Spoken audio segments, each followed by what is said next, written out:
चीज तोहर चमकई छौ झाँक कर राखई ओढ़नी से छौरी चोली के चीज तोहर चमकई छौ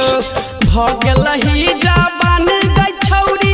देहिया गम गम गम गई छौ भगलही जबान गई छौरी देहिया गम गम गम गई छौ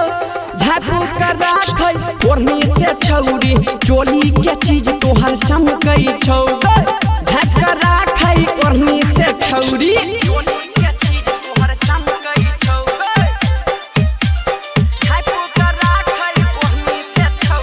रूपम रिकॉर्डिंग स्टूडियो जीवन चौक मधुबनी। सुमित सतीश रेखा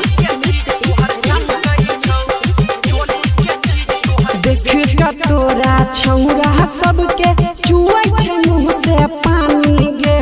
छी तू छौरी आइटम बंगाली सेक्सी छौ तोहर जवानी गे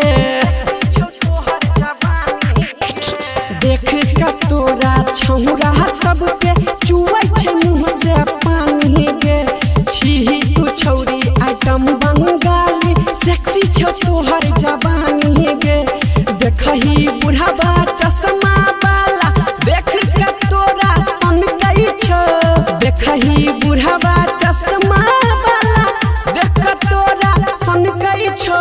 झाँकू कर राखई ओढ़नी से छौरी चोली के चीज तोहर चमकई छौ झाँक कर राखई ओढ़नी से छौरी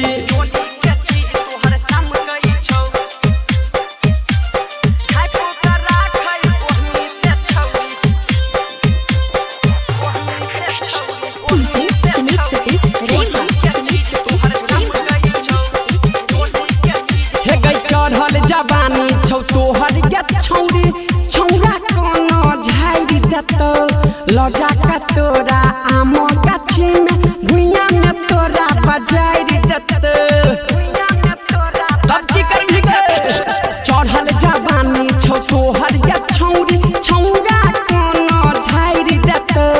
लजा का तोरा आम गाछी में भुइया में तोरा बजारी देतो हे गई गायक अनिल शर्मा कहई छौ पाँव के पायल तोहर छन गई छौ गायक अनिल शर्मा कहई छौ पाँव के पायल छन गई छौ झाँपू कर राखई ओढ़नी से छौरी चोली के चीज तोहर चमकई छौ झाँपू कर राखई ओढ़नी से छौरी